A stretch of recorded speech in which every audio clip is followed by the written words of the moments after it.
Welcome to Islamic احساس YouTube channel. آپ لوگوں کا اسلامک احساس یوٹیوب چینل پر خوش آمدید۔ یہاں خانقاہ رحمانی کے ساتھ ساتھ جامعہ رحمانی کو بھی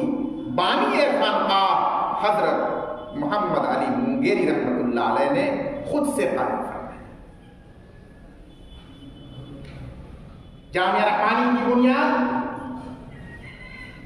حضرت مونگیری رحمۃ اللہ علیہ نے ڈالی اور بنیاد ڈالنے کے بعد 1 سال کا وقفہ بھی نہیں گزرا تھا کہ حضرت رحمۃ اللہ علیہ کا وصال۔ اس کے بعد جامعہ رحمانی کو جامعہ رحمانی بنایا، پورے ملک میں اس کا اعتبار اور وقار قائم کیا، ابتدا سے لے کر دورہ حدیث تک تعلیم کا انتظام کیا۔ یہاں رہنے والے سینکڑوں طلباء کے لیے قیام گاہ اور کھانے پینے کا نظام قائم کیا۔ حضرت مونگیری رحمۃ اللہ علیہ کے جانشین امیر شریعت رابع حضرت سید شاہ مولانا محمد منت اللہ رحمانی رحمۃ اللہ علیہ،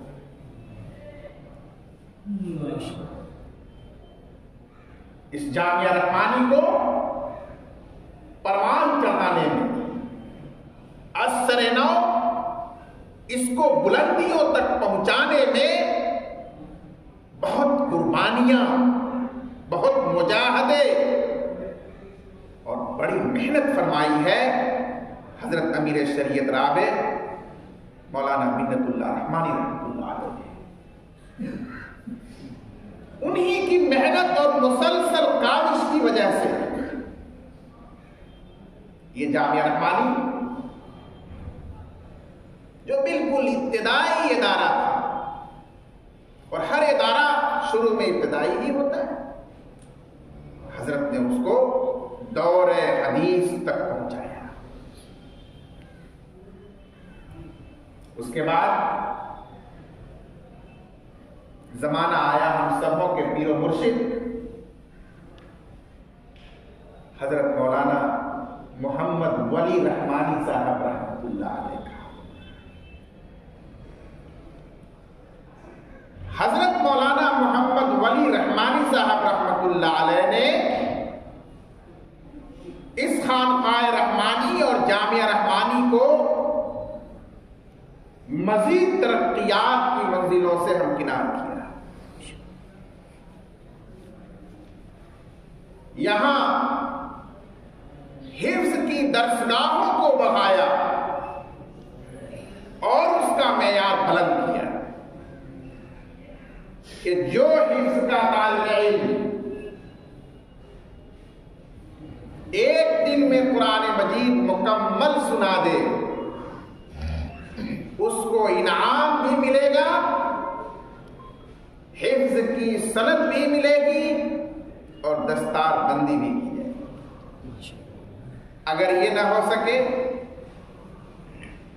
تو 3 دنوں میں جو طالب علم پورا قرآن زبانی سنا دے 10 پارہ، اس کو انعام بھی ملے گا، اس کو سند بھی ملے گی اور اس کی دستار بندی بھی ہوگی۔ آج شام میں آپ لوگ دیکھیں گے کہ دستار بندی کیسے ہوتی ہے علماء و حفاظ انشاءاللہ۔ اور اگر یہ بھی نہیں ہو سکا تو تیسرا درجہ کم سے کم رکھا کہ 6 دن میں پورا قرآن مجید 5 پارہ یومیہ کر کے سنا دے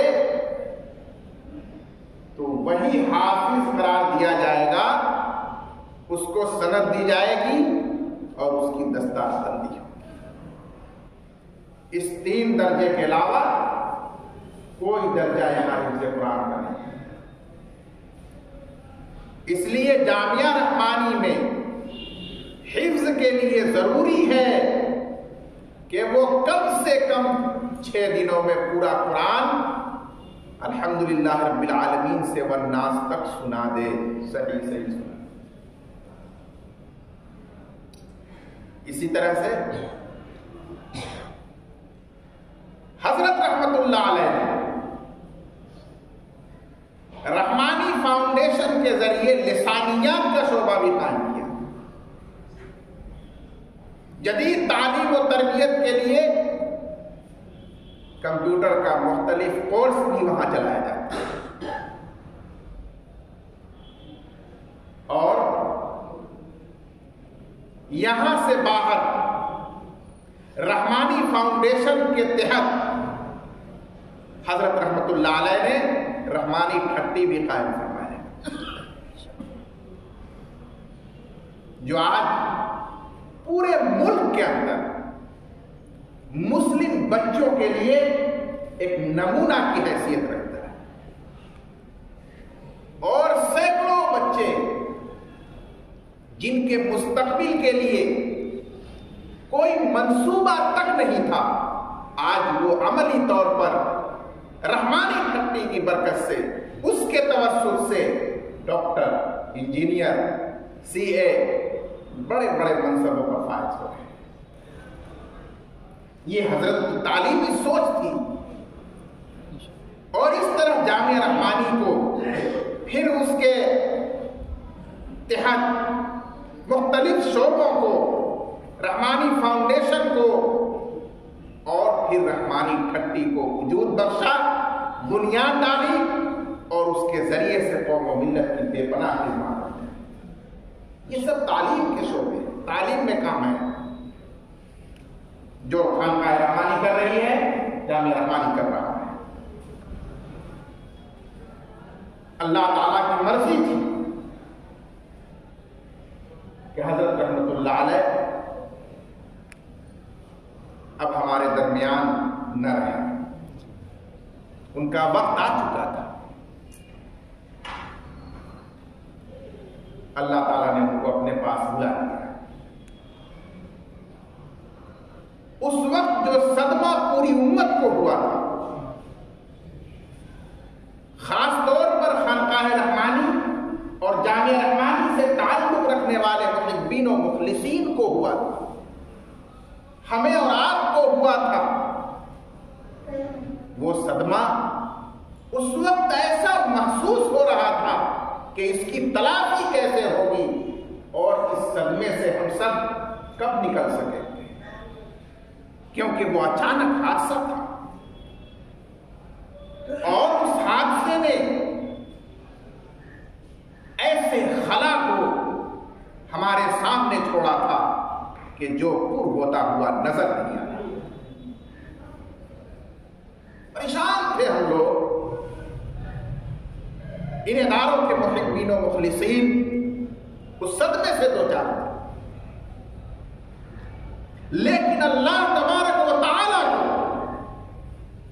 حضرت منگیری رحمت اللہ علیہ کے اخلاص کے اس درخت سے اور اس لگائے ہوئے شجر طوبہ سے ابھی امت کو کام لینا تھا. اس خانقاہ اور جامعہ کا فیض ابھی جاری رہنا منظور تھا. اس کی تعمیر و ترقی اللہ کے قضاء و قدر میں مقدر تھی. اللہ تبارک و تعالی مسبب الاسباب ہیں. اللہ نے اس کا بہتر انتظام فرمایا.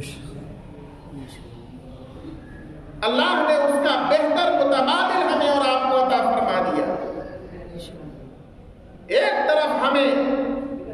اس صدمے نے دو چار کر دیا تھا، ہماری کمر کو توڑ رکھا تھا، تو دوسری طرف اللہ کے اس فضل و کرم نے ہمیں حوصلہ دیا، ہمیں اطمینان بخشا اور ہم اللہ تبارک و تعالی کے سامنے شکر گزار اور سجدہ ریز ہوئے کہ اللہ نے ہمارے لیے حضرت مولانا احمد ولی فیصل رحمانی دامت برکاتہم کی شکل میں ایک نیا قائد زمانے کے حالات کے مطابق ہمیں رہبر بنا۔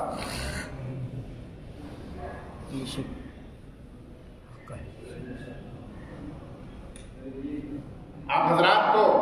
یہ اچھی طرح معلوم ہے کہ 2015 میں اسی خانقاہ رحمانی کی مسجد میں سالانہ فاتحہ کے موقع پر ہزاروں مخلصین متوسلین علماء کے سامنے ہم سبوں کے پیر و مرشد حضرت مولانا محمد ولی رحمانی صاحب رحمت اللہ علیہ نے اعلان فرمایا تھا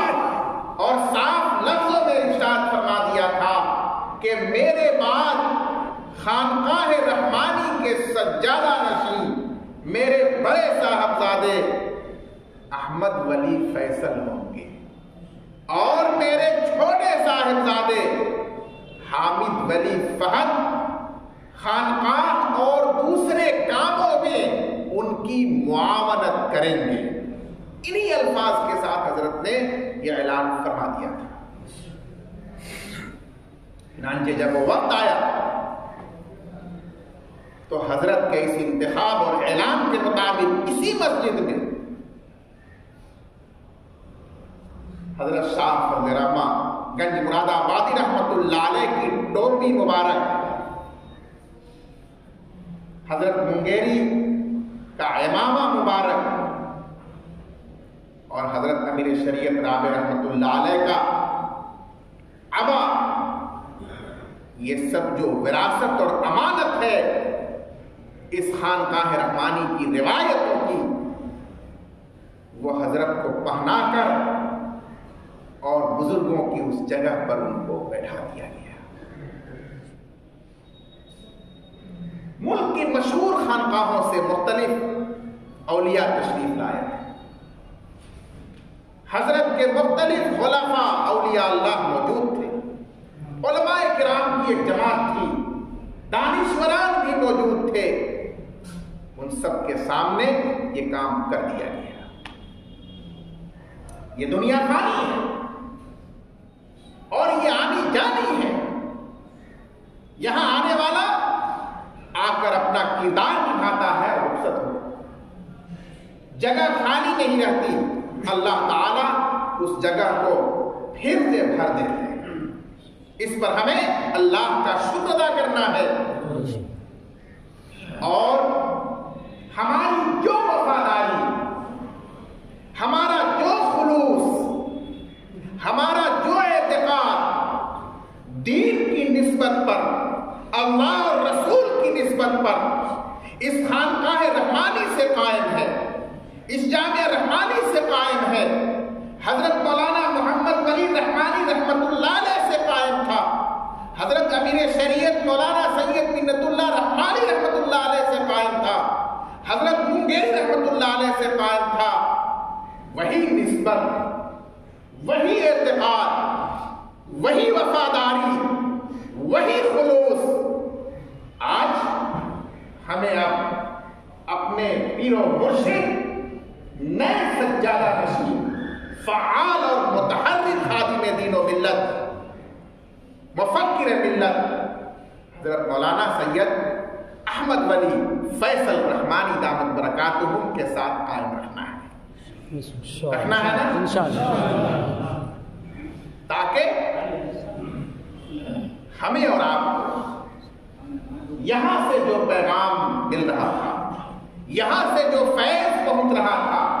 یہاں سے جو ہدایت حاصل ہو رہی تھی، اس کا سلسلہ جاری رہے اور ہماری نسلوں تک جاری رہے۔ آپ حضرات کو معلوم ہونا چاہیے کہ اسی جامعہ رحمانی کے اندر حضرت امیر شریعت سابق مفکر اسلام حضرت مولانا محمد ولی رحمانی صاحب رحمت اللہ علیہ کی سرپرستی اور نگرانی میں آج سے تقریباً 10 سال پہلے ایک نیا شعبہ دارالحکمہ کے نام سے قائم کیا گیا تھا۔ وہ دارالحکمہ کا شعبہ آپ حضرات کو معلوم ہونا چاہیے کہ پہلے ہی دن سے، ابتدا ہی سے اس دارالحکمہ کی مکمل نگرانی اور اس میں پڑھائے جانے والے نصاب کی تیاری، اس میں چلائے جانے والے نظام کی تشکیل، یہ کس نے کیا؟ یہ موجودہ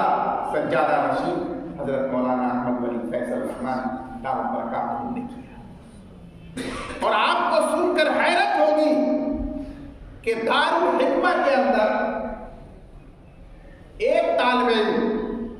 حفظ بھی کرتا ہے اور ساتھ ہی ساتھ تھوڑے وقت میں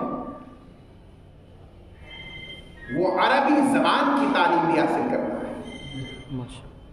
تاکہ جو وہ یاد کر رہا ہے اس کو سمجھ سکے، جو یاد کر رہا ہے اس میں اللہ تعالیٰ کیا حکم دے رہے ہیں، کس بات سے منع کر رہے ہیں، اس کو سمجھ سکے۔ اس کے لیے حفظ کے ساتھ ساتھ عربی زبان بھی سکھائی جاتی ہے۔ اور کیا سکھایا جاتا ہے؟ اردو زبان بھی پڑھائی جاتی ہے۔ اور کیا پڑھایا جاتا ہے؟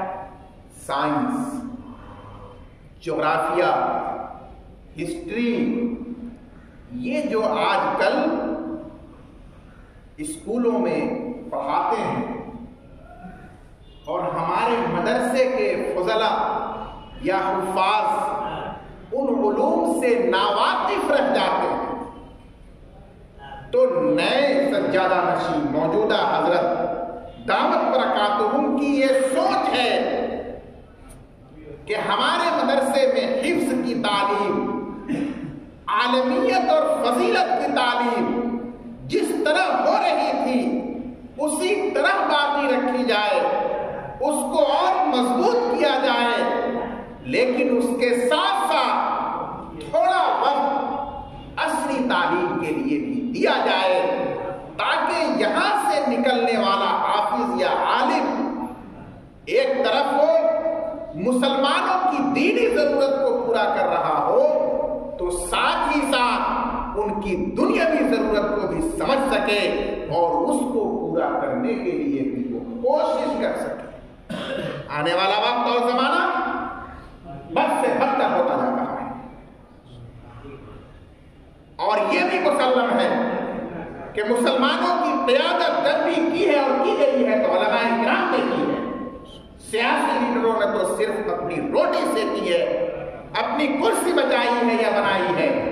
اخلاص کے ساتھ اگر ان کی قیادت کی گئی ہے، اگر ان کی رہنمائی کی ہے تو علماء کرام نے کی ہے۔ اس لیے یہ ضرورت ہے آنے والے وقت کی کہ علماء ایک طرف قرآن و سنت کے علم سے بھرپور استفادہ کر کے مہارت حاصل کریں، تو ساتھ ہی ساتھ ان کے اندر اس زمانے کی تعلیم اور اس کی زبان بھی ہو، تاکہ اس کے ذریعے زمانے کو اپنی بات سمجھا سکے اور زمانے جو فتنے اٹھا رہا ہے ان فتنوں کا بھی سدباب کر سکے۔ یہ اس وقت کی ضرورت ہے۔ اس ضرورت کو اس زمین پر اتارنے کے لیے یہ دارالحکمہ کا شعبہ قائم کیا گیا ہے۔ اگر کوئی طالب علم بالکل اس میں ابتدا میں داخلہ لیتا ہے تو 11 سال تعلیم مکمل کرنے کے بعد وہ بہترین حافظ ہے، وہ بہترین عالم ہے، وہ بہترین فاضل ہے، اور ساتھ ہی ساتھ وہ بہترین انگریزی داں ہے، وہ بہترین اردو داں ہے، وہ بہترین ہندی جاننے والا ہے، اور سائنس، جغرافیہ، سماجیات ہو، معاشیات ہو، اقتصادیات ہو، یہ سب سائنس کا ہو، ان سبوں کی بھی ضروری اور بنیادی وہ معلومات رکھنے والا ہے۔ آنے والے دنوں میں جب ایسے علماء اور حفاظ آپ کے درمیان آئیں گے اور کام کریں گے، تب آپ کو اور ہم کو اندازہ ہوگا کہ یہاں سے جو محنت 10-15 سال پہلے شروع کی گئی تھی، اب اس کا ثمرہ قوم و ملت کے سامنے کیا رہا ہے۔ میرے بھائیوں، یہ بھی ایک کام ہے جو جامعہ رحمانی اور خانقاہ رحمانی کر رہا ہے، اور یہ سوچ ہے یہاں کے موجودہ سجادہ نشین کی کہ ہر عالم اور حافظ کے پاس علم کی مہارت ہو، رسمی اور نام کا علم نہیں ہونا چاہیے۔ بہت سے اداروں میں، بہت سی جگہوں پر آپ بہت سے علماء کو دیکھیں گے کہ ان کے پاس رسمی علم ہے، ان کے پاس ظاہری علم ہے، لیکن حقیقت میں تحقیقی علم جس کو کہا جاتا ہے، علمی مہارت جس کو کہا جاتا ہے، علمی استعداد جس کو کہا جاتا ہے، وہ موجود نہیں ہے۔ حضرت دامت برکاتہم کی سوچ ہے کہ علمی استعداد ہونی چاہیے، علمی مہارت ہونی چاہیے، تحقیقی علم ہونا چاہیے، اور اس طرح سے جب دین کی مہارت ہو جائے تو اس کے پاس زمانے اور ضرورت کے لحاظ سے زبان چاہیے تاکہ وہ اپنے دین کو اس دنیا اور اس زمانے کی زبان میں پیش کر سکے۔ تو اپنا دین سمجھنے کے لیے اس کو عربی چاہیے، کیونکہ ہمارے پاس قرآن و حدیث اور پورا ذخیرہ عربی میں ہے، اس لیے وہ پہلے عربی سکھاتے ہیں، حفظ کے ساتھ ہی شروع کر دیتے ہیں، اور دوسروں کو سمجھانے کے لیے، دوسروں کو سکھانے کے لیے، دوسروں کو بہتر انداز میں بتانے کے لیے ہندی بھی چاہیے، اردو بھی چاہیے، انگریزی بھی چاہیے، اس لیے بعد میں وہ یہ تینوں زبان میں سکھاتے ہیں۔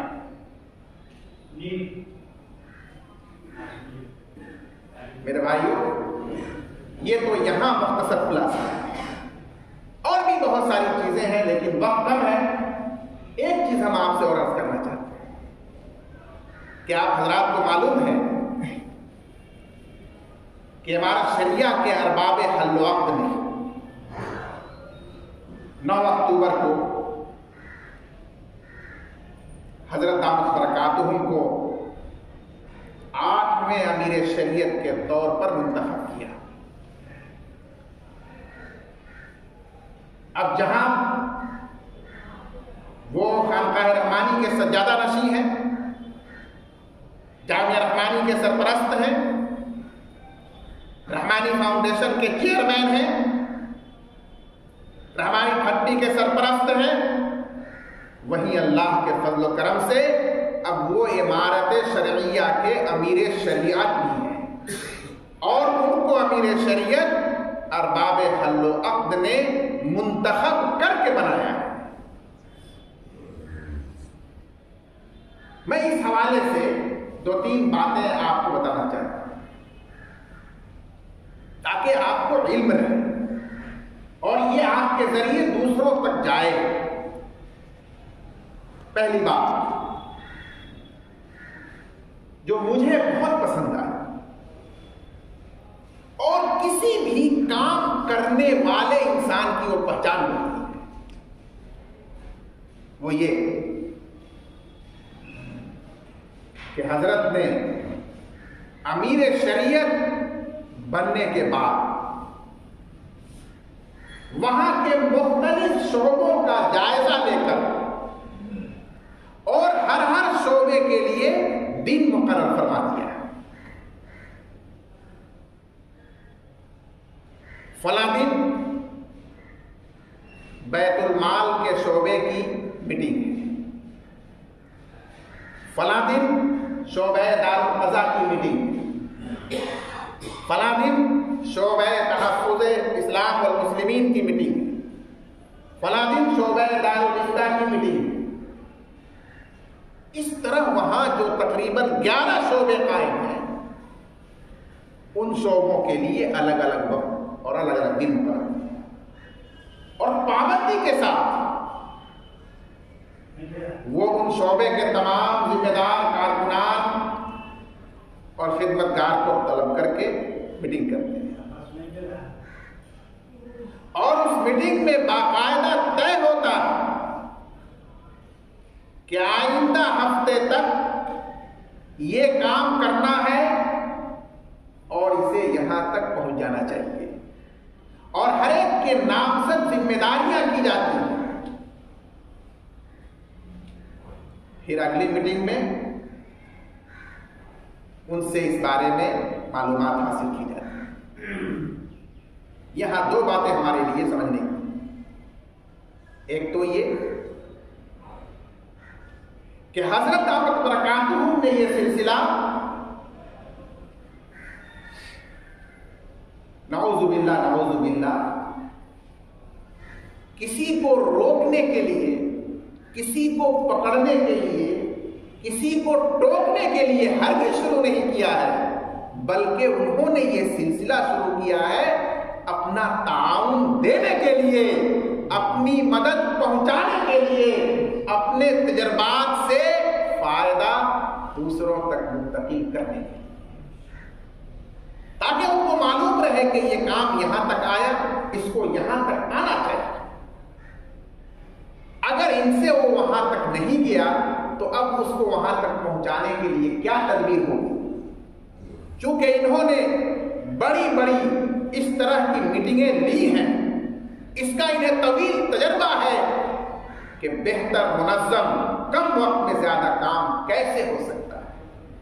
اگر کوئی کام کم ہو رہا ہے، اس کے اسپیڈ کو، رفتار کو بڑھانے کے لیے اس میں کیا تعاون کی ضرورت پڑتی ہے کہ وہ رفتار پر آ جائے۔ مینجمنٹ کا بہترین تجربہ رکھتے ہیں۔ 47 سالہ زندگی میں انہوں نے کئی اداروں کو ایک بہترین مینیجر کی شکل میں اپنی ذات کو پیش کیا ہے۔ یہ پہلا کام ہے۔ آپ سمجھ سکتے ہیں کہ اس کام سے کاموں کی رفتار بڑھے گی۔ ہر شعبے میں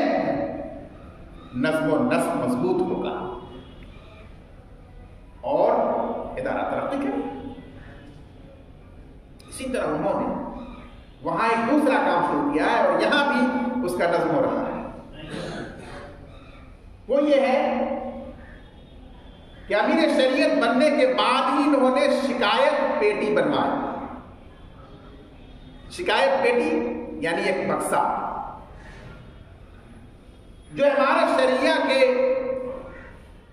دروازے پر داخل ہوتے ہی رکھا ہوا ہے، اور انہوں نے اعلان کیا کہ اس کی چابی صرف میرے پاس ہو اور میں اس کو کھولوں۔ آپ حضرات میں سے کسی کو اپنے کام میں کوئی دشواری ہو رہی ہے تو وہ اس کو بات پر نہ ٹالے، مجھ سے ملاقات پر نہ ٹالے، جب محسوس ہو اسی وقت ایک پرچی لکھ کر اس پہ ڈال دیں، پتہ نہیں بعد میں بھول جائے، مجھ سے ملاقات پر بات یاد رہے کہ نہ رہے، اس پہ ڈال دیں۔ آپ کسی طرح کی کمی محسوس کر رہے ہیں، آپ فوراً اس کو لکھیں اور اس میں ڈال دیں، اور ساتھ ہی ساتھ وہاں پر ای میل نمبر بھی لگا ہوا ہے، اس ای میل پر بھی آپ اپنی وہ بات لکھ کر بھیج دیں۔ میں آؤں گا، آنے کے بعد اس کو دیکھوں گا اور اللہ کی توفیق سے جو مجھے بہتر سمجھ میں آئے گا اس پر میں آؤں گا۔ یہ ایسی چیز ہے کہ جس سے ادارے کے کام میں ترقی ہوتی ہے، ادارے کا نظام مستحکم ہوتا ہے اور ہر شخص اپنی جگہ پر مطمئن رہتا ہے، کیونکہ اسے معلوم ہے کہ اگر کوئی گڑبڑی ہوگی، کہیں کوئی ٹانگ آئے گا، کوئی پریشانی آئے گی تو وہ سیدھے حضرت امیر شریعت تک بات پہنچ جائے گی۔ اس لیے نظام مضبوط رہتا ہے، کارروائی ہوتی ہے، اور ان سب کے مجموعے سے ادارہ ترقی کرتا ہے، آگے بڑھتا ہے۔ اسی طرح حضرت دامت برکاتہم کا امارت شریعہ کے حوالے سے ایک اچھا کام مجھے نظر آ رہا ہے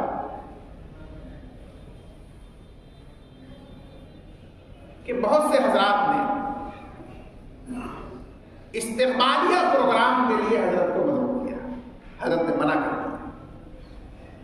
میرا کیا استقبال ہے؟ میں تو ایک کام کرنے والا خادم، آپ حضرات کی طرف سب مل کر کام کریں۔ استقبالیہ پروگرام کے نام پر یا میری دعوت کے انتظام پر جو بھی خرچ آپ کرنا چاہتے ہیں میں آؤں گا آپ کے یہاں، آپ کی دعوت میں شرکت کروں، میں اکثر ہو تو آپ چائے پلائیں، پانی پلائیں، بہت ہو گیا، اللہ کا شکر، لیکن یہ 40,000 50,000 25,000 روپے جو ٹینٹ پر ضیافت کے انتظام پر آپ لوگ جمع کر کے خرچ کریں گے، اس کو آپ ہمارے شریعہ کے بیت المال میں بھیج دیجیے۔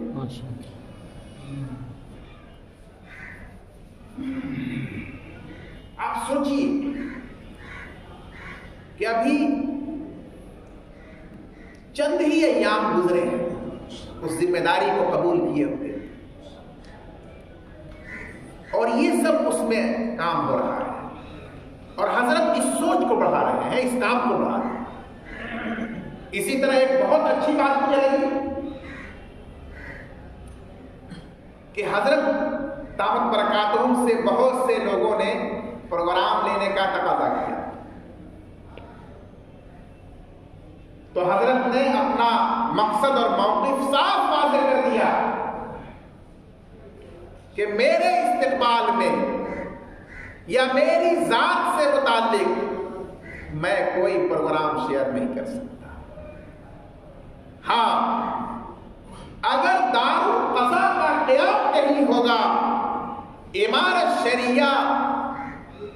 دارالقضا قائم کرے گی، لوگ اس کے لیے جگہ زمین دیں گے، تو میں اس میں ضرور شرکت کروں۔ کوئی اگر امت کے بچوں کو پڑھانے کے لیے اسکول کی زمین دے گا اور وہاں اسکول بنانے کی تیاری ہوگی، تو میں ضرور اس میں جاؤں۔ کوئی امت کے بچوں کی دینی تعلیم کے لیے جگہ زمین دے کر مکتب شروع کرے گا، مدرسہ شروع کرے گا، اور اس کے افتتاح کا مسئلہ ہوگا، تو میں ضرور جاؤں۔ تعلیمی کام ہونا چاہیے، تعلیمی تحریک آگے جانی چاہیے، امارت شریعہ کے دارالقضا میں وسعت آنی چاہیے۔ اس کے لیے تو جانے کی بات سمجھ میں آتی ہے، اور میں وہاں جاؤں گا چاہے جو ہو جائے، لیکن اس کے علاوہ صرف لوگ میرے استقبال کے لیے، مجھے دیکھنے کے لیے پروگرام کریں تو میں نہیں جاؤں۔ وہ آج کی بات ہے، وہاں کوئی مقصد ہوگا سامنے رکھا جائے گا، لیکن ابھی جو استقبالیہ پروگرام، حضرت کی زیارت ہو، اس طرح کا ہر آدمی چاہ رہا تھا، ہر علاقے کے لوگ، اس بارے میں حضرت نے کہا کہ پروگرام ہو، لیکن وہاں آپ ہمارا شریعہ کا کوئی کام دکھائیے، کوئی مکتب قائم کیجیے، دینی تعلیم ہو، اس میں کوئی اسکول کا انتظام کیجیے، دنیاوی تعلیم بھی ہو، کم سے کم دارالقضا کا بندوبست کیجیے۔ اس طرح کے مقاصد سے میرے بھائی کو وقت بہت ہو چکا ہے، عرض کرنے کا مقصد یہ ہے کہ یہ سب جامعہ رحمانی اور خانقاہ رحمانی کے کام کا طرز ہے، یہ سب یہاں کی خدمات ہیں، یہ سب یہاں کے فیوض و برکات ہیں، جو یہاں کے اکابر کے ذریعے، یہاں کے اولیاء کے ذریعے، یہاں کے بزرگوں کے ذریعے ہمارے گھروں تک، ہماری نسلوں تک، ہمارے بچوں تک پہنچتی ہیں۔ یقین کیجئے کہ جب تک اس سے ہمارا رابطہ مضبوط رہے گا، جب تک ہم ان کے ہاتھوں کو مضبوط کریں گے، اور جب تک ہم ان سے مستفیض ہونے کی کوشش جاری رکھیں گے، تب تک ہمارا دین، ہمارے بچوں کا دین محفوظ رہے گا، ہماری دنیا بھی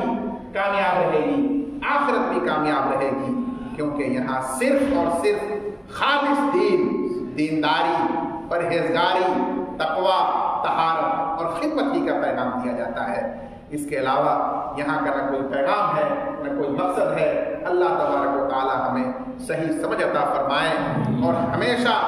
دینی سوچ اور مزاج کے ساتھ تعلیمی اور تربیت کی میدان میں آگے بڑھنے کی توفیق عطا فرمائے۔ ربنا تقبل منا انک انت السمیع العلیم وتب علینا انک انت التواب الرحیم۔ وصلی اللہ علیہ خلقہ محمد